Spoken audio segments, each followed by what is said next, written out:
ঝিমলিতলার গল্পে আপনাদের সকলকে স্বাগত জানাই। গল্প পড়ছি আমি কস্তুরী। আজ পড়ছি লীলা মজুমদারের লেখা বড় পানি। আসামের খাসিয়া পাহাড়ের কথা। লাইকর পাহাড়ে চূড়োয় উঠবার পথের 5 ভাগের 1 ভাগ পেরুলে বাঁ দিকের হাঁটা পথে গিয়ে মুলকি গ্রাম। পাহাড়ের গায়ে ধাপে ধাপে ছোট ছোট বাড়ি, বেশিরভাগেরই টিনের ছাদ। পাহাড়ের মধ্যে দিয়ে সাপের মতো এঁকে বেঁকে পাকদণ্ডী রাস্তা ধরে নিচের ধানক্ষেতি থেকে উঠে আসা যায়। আর তাড়াতাড়ি উঠতে হলে এ বাঁক থেকে ও বাঁক, এ বাড়ি থেকে ও বাড়ি, পাথর দিয়ে বাঁধানো সিঁড়িও আছে। ভাগু প্রায় সর্বদাই ওই সিঁড়ি দিয়ে ওঠে। শুধু নানা সঙ্গে থাকলে পাকদণ্ডী দিয়ে আস্তে আস্তে উঠতে হয়, নইলে নানার হাঁপ ধরে। অথচ নানার হাত পায়ের গুলি কি শক্ত! আগে নাকি পিঠে আধমনি বোঝা নিয়ে নানাও দৌড়ে দৌড়ে সিঁড়ি দিয়ে উঠতে পারত। ফাগু এখনও যেমন ওঠে। রোজ সে নিচে পাড়ার মিশন স্কুলে পড়তে যায়। ফেরবার সময় ছোট নদীর উপরে কাঠের পুল পার হয়েই ব্যাস, আর কথাটি নেই। বইয়ের ব্যাগ পিঠের পিছন দিকে ঝুলিয়ে 10 মিনিটে বাড়ির আঙিনায় দাঁড়িয়ে ডাক দেয়, মা, মা, মা, কি খাবো? অমনি নানাও বারান্দার কোণে তার ছোট ঘর থেকে হাসতে হাসতে বেরিয়ে এসে বলে, আজ তোমাদের মুরগি কটা ডিম দিয়েছিল? মা একটু চটে যায়। এই ঘেমে নিয়ে এলো ছেলেটা, আর অমনি যত রাজ্যের বাজে প্রশ্ন। নানার মুখের হাসি মিলিয়ে যায়। ফাগুও বইয়ের ব্যাগ মাটিতে ফেলে এক লাফে নানার গলা ধরে ঝুলে পড়ে। 5টা নানা, 5টা! আর কোনো ক্লাসের মুরগি এত ডিম দেয়নি। মা নাক সিটকে বলে, 13টা মুরগি আর মোটে 5টা ডিম? হুঁ। মা বলে, নানা আসলে নাকি ওদের কেউ নয়। তা কি করে হতে পারে ফাগু ভেবেই পায় না। জন্মে অবধিত নানাকে ওই ঘরেই থাকতে দেখে আসছে। কালো গলাবন্ধ ছেঁড়া কোট আর হাঁটু থেকে আঁটো খাকি রঙের নিজের পরা।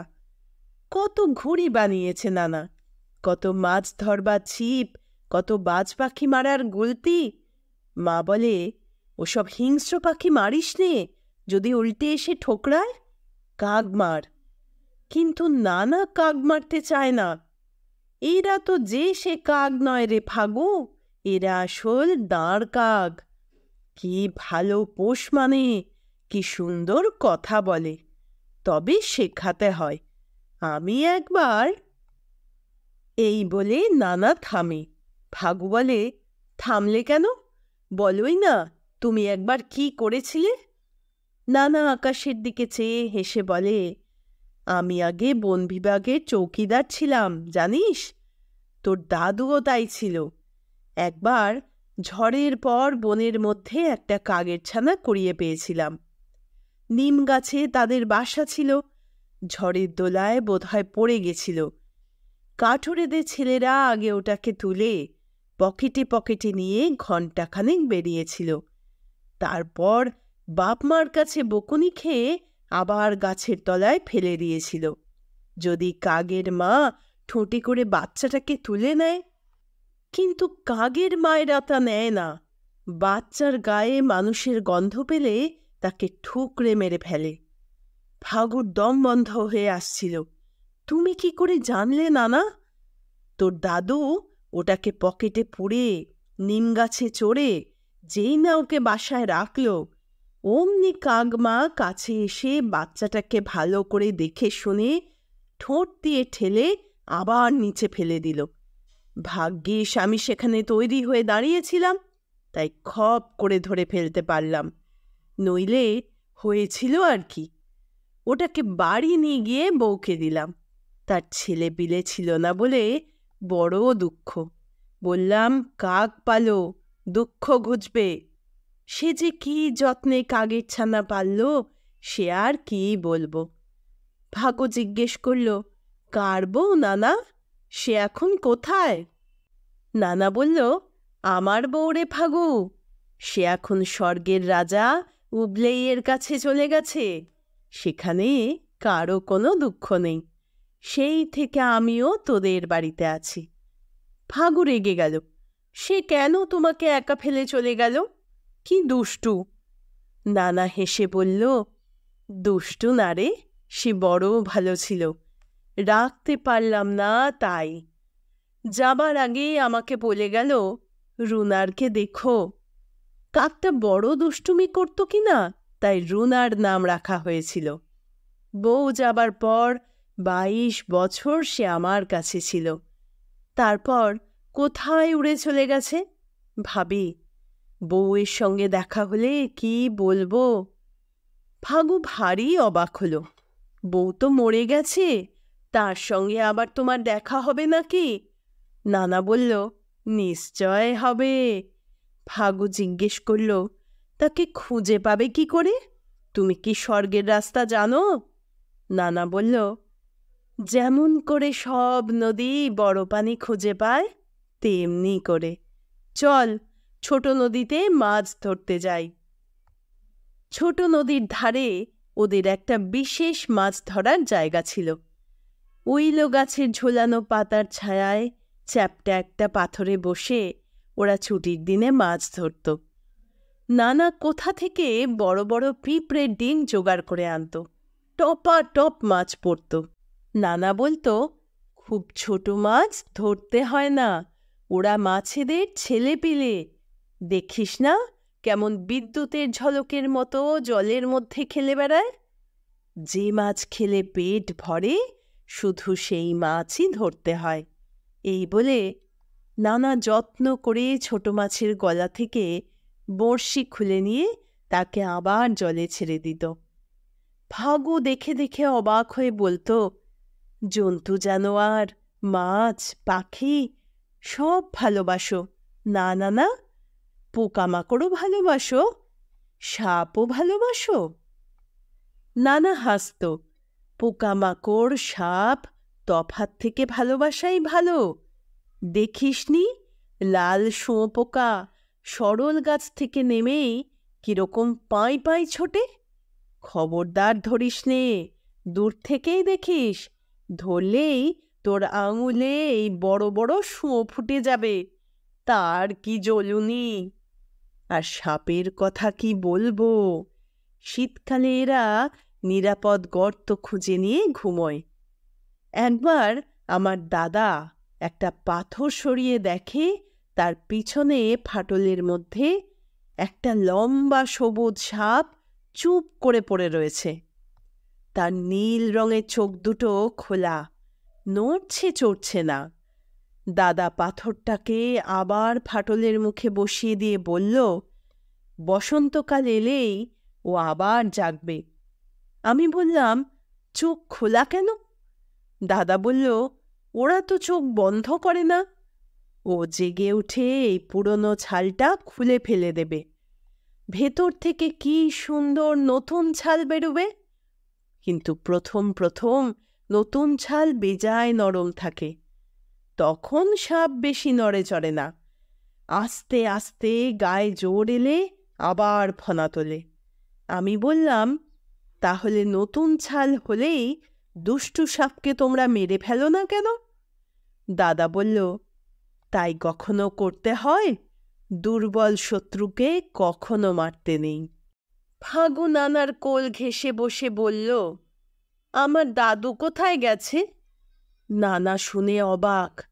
বাহ, তাও জানো না? তোমার দাদু, দিদিমা, আমার দাদা, বৌদিদি, বউ সবাই স্বর্গে গেছে। আমিও যাব। কবে যাবে? নৌকো এলেই যাব।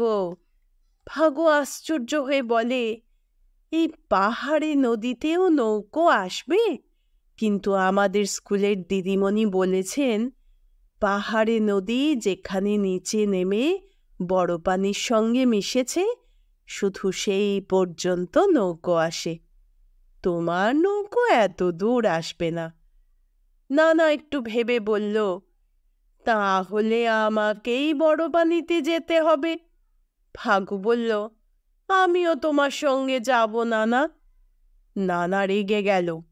এই তো তোর সবে 7 বছর বয়স হয়েছে, এখনই বড় পানির নৌকায় যাব বললেই হলো কি না? আমি কত শিখেছি, কষ্ট করেছি, কাজ শিক্ষে করেছি, কত দুঃখ পেয়েছি, সুখ পেয়েছি, কত পাহাড়ের আগুন নিভিয়েছি, গাছ কেটেছি, জানোয়ার পেলেছি, বাঘ ভালুক মেরেছি। ফাগু লাফিয়ে ওঠে, হ্যাঁ, তুমি বাঘ ভালুক মেরেছ নানা? কি করে মারলে? ফাঁদ পেতে? শুনে নানার কি হাসি। দূর দূর, পুরুষ বাচ্চা কি ফাঁদ পেতে বাঘ ভালুক ধরে নাকি? ছাড়া জন্তু মারতে হয়। তবে কেন লাইকরের রাস্তার ধারে বাঘ ধরার ফাঁদ পেতেছে? আরে ও তো পাছে তোদের ঘরে পালা হাঁস মুরগি পাঁঠার ছানা শূকর ছানা ধরে নিয়ে যায়, তাই ফাঁদ পেতে বাঘ ধরার চেষ্টা। ফাগু বলল, ভিতরে একটা ছাগল ছানা বেঁধে রাখে, রাতে সে ভয়ের চোটে মায়ের জন্য কাঁদে, আমি শুনতে পাই, তাকে বাঘে খেয়ে ফেলে। এই বলে ফাগু চোখ ঘষতে লাগলো। নানা আবার রেগে গেল। তোর যেমন বুদ্ধি! মোটেই তাকে বাঘে খায় না, সে একটা আলাদা খাঁচায় থাকে, বাঘ সেখানে ঢুকতে পারে না। বাঘ যেই খিল ধরে টানে, বাইরের খাঁচার দরজা পড়ে যায়। বাঘ সেই খাঁচায় আটকা পড়ে সে কি গর্জন করে! ছাগলছানা খুব ভয় পায় বটে, কিন্তু মোটেই তাকে বাঘে বা অন্য কিছুতে খায় না। পুরুষ বাচ্চাকে আগে ভয় পেতে শিখতে হয়, নইলে পরে সাহস পাবে কি করে? এমনি করে সময় কাটে। এক ছুটির দিন দুপুরে নানাকে মাথায় বোনা টুপি পরে বেরিয়ে যেতে দেখে ফাগু বায়না ধরল, সেও সঙ্গে যাবে। নানা বলল, না না, তোর গিয়ে কাজ নেই, আমি ঝর্ণা দেখতে যাচ্ছি। তার কাছে আমার কোয়ার্টার ছিল, 10 বছর যাইনি ওদিকে। তুই থাক, নইলে মা রাগ করবে। এই বলে নানা হন হন করে চলল। নানা বনের ধারে পৌঁছতে না পৌঁছতে ফাগু তাকে ধরে ফেলল। নানা অমনি বাড়ির দিকে ফিরল। ফাগু তবু বনের পথ ধরে চলল। শেষ পর্যন্ত নানাকেও সঙ্গে যেতে হলো। সে কি বন!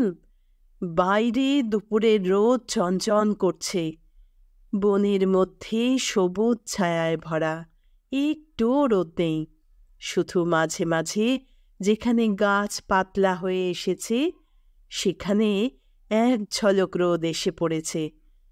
পায়ের নিচে স্যাঁতস্যাঁতে গাছের গায়ে লম্বা চুলদাড়ি ঝুলছে। নানা বলল, ওগুলো পরগাছা, গাছের রস আর বাতাস খেয়ে বাঁচে। ঝোপের কাছে যাস নে, যদি কুলোপানা চক্কর তোলে। ফাগু অমনি সরে এলো। হঠাৎ কানে এলো ঝরঝর শব্দ।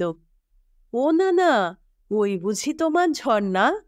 নানা বলল, ঝর্ণা কি এত নিচে হয়? তবে ঝর্ণারই জল বটে, বড় পানির কাছে চলেছে। শুনছিস না কেমন হর হর কলকল করে গান গেয়ে ছুটে চলেছে? বছরের পর বছর জলের ঘষা লেগে প্রত্যেকটি ছোট পাথর গোলা নুড়ি হয়ে গেছে। আর একটু এগিয়ে নানা বলল, আয়, আমার হাত ধর, এবার পাথর বেয়ে উপরে উঠতে হবে। খচমচ করে খানিক হামা দিয়ে খানিক গাছের শিকড় ধরে ঝুলে ওরা আশ্চর্য এক জায়গায় পৌঁছল। গাছপালা দূরে সরে গেছে, মাঝখানে ফাঁকা একটা জায়গা। সেখানে পাহাড়ের গায়ে ছোট ছোট 3-4টি গর্ত থেকে বুড়বুড় করে জল বেরুচ্ছে। ফাগু তো অবাক, এই নাকি ঝর্ণা! এই জলই নাকি এত বড় শহরের লোকরা সবাই খায়। ও নানা, জল তো গড়িয়ে নষ্ট হচ্ছে, লোকে খাবে কি করে? নানা বলল, দূর বোকা, নষ্ট হবে কেন? ও তো বড় পানিতে যাচ্ছে, কিছু মাটিতে শুষে নিচ্ছে, কিছু গরু ছাগলে পার হবার সময় খেয়ে নিচ্ছে। শহরের জল ওই যে ওইখান থেকে যায়। ফাগু চেয়ে দেখল ছোট ছোট টিনের চালের ঘরের মতো, তার দেয়ালে জাল দেওয়া জানলা। চোখ লাগিয়ে দেখল ভিতরে আরও সব গর্ত, তার থেকেও বুড় করে জল বেরিয়ে একটা জায়গায় জমা হচ্ছে। সেখান থেকে বড় বড় কালো পাইপে করে জল চলে যাচ্ছে। জল কোথায় যাচ্ছে? নানা বলল, ওই যে তোদের বাড়ির কাছে বড় ট্যাঙ্ক আছে, ওইখান থেকে পাইপে করে শহরময় বিলি হচ্ছে। ও বন্দি জল, ও জল বড় পানি যায় না। চল, এখানে এলে আমার মন কেমন করে। কেন নানা? 20 বছর এখানে জল পাহারার কাজ করেছি।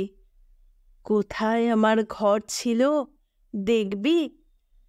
পাশেই খানিকটা সমান জায়গা, পুরনো কোনো বাড়ির একটুখানি পাথরের ভিত।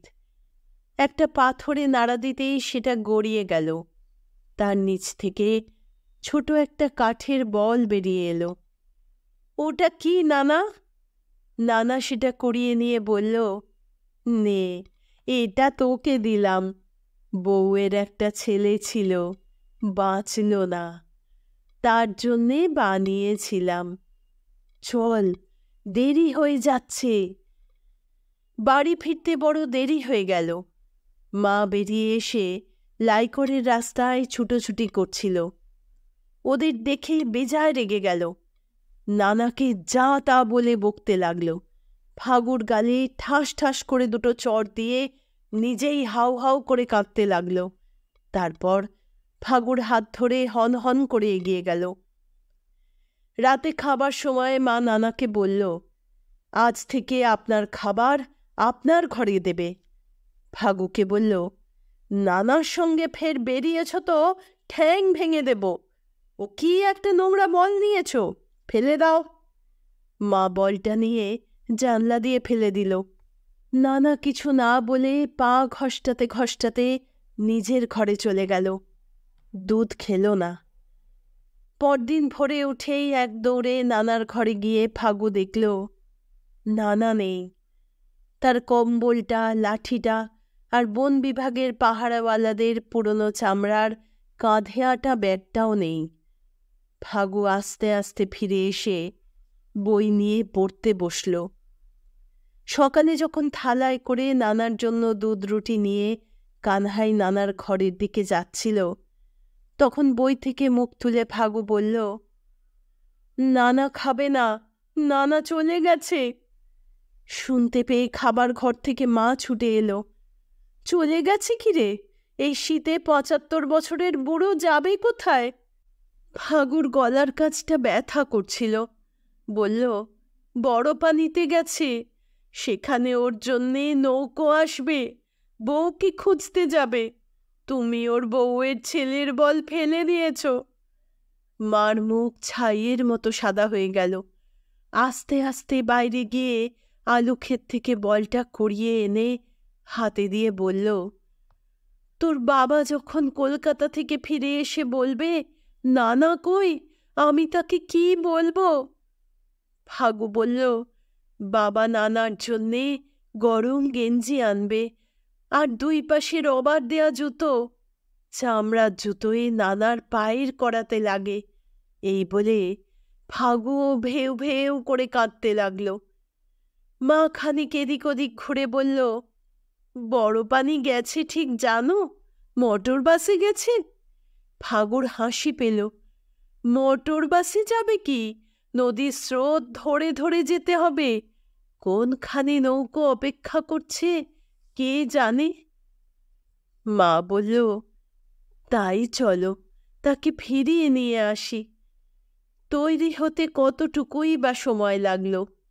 একটা থলিতে কিছু শুকনো খাবার বেঁধে নিল মা।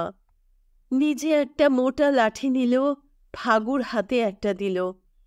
দুজনে দুটো গরম জামা পরে নিল। ফাগু পকেটে করে বলটাও নিল। ওটা নানা ওকে দিয়েছে, ফেলে যাওয়া যায় না। ঝর্ণা থেকে সরু নালার মতো বেরিয়ে আরও সব নালার সঙ্গে জুড়ে মুলকি পৌঁছবার অনেক আগেই একটা ছোট নদী হয়ে গেছিল। পাহাড়ের ঢাল বেয়ে সেই নদী কেবলই নিচে নামছিল। লাইকর পাহাড়ের গোড়ায় নদীর জল ঘাগরার মতো ছড়িয়ে গিয়ে ঝপাং করে একসঙ্গে অনেকখানি নেমে পড়ল। জায়গাটা বড় সুন্দর। বড় বড় ফার্ন গাছ মাথার উপর যেন ছাতা ধরে আছে। নদীর ধার দিয়ে দিয়ে পায়ে চলা পথ।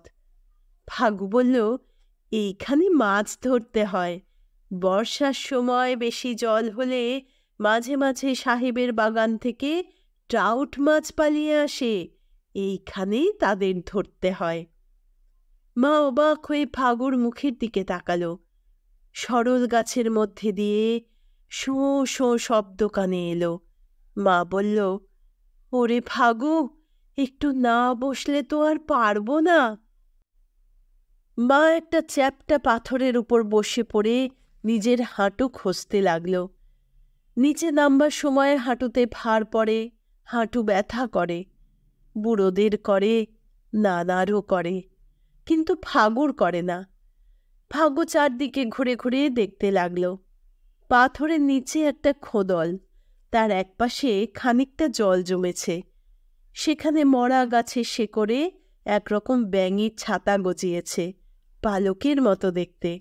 নানা বলে ওগুলো পেঁয়াজ দিয়ে ভেজে খেতে হয়। মা ব্যাঙের ছাতা ছুঁতে মানা করে, বলে নাকি হাতে ঘা হবে। খোদলের অন্য ধারে কিসের চোখ চকচক করছে। ফাগু নিচু হয়ে দেখল মিঠু ইঁদুরের বাসা। চারটে বাচ্চা নিয়ে মা ইঁদুর জড়সড় হয়ে বসে আছে। ফাগুকে দেখে দাঁত খিঁচুল।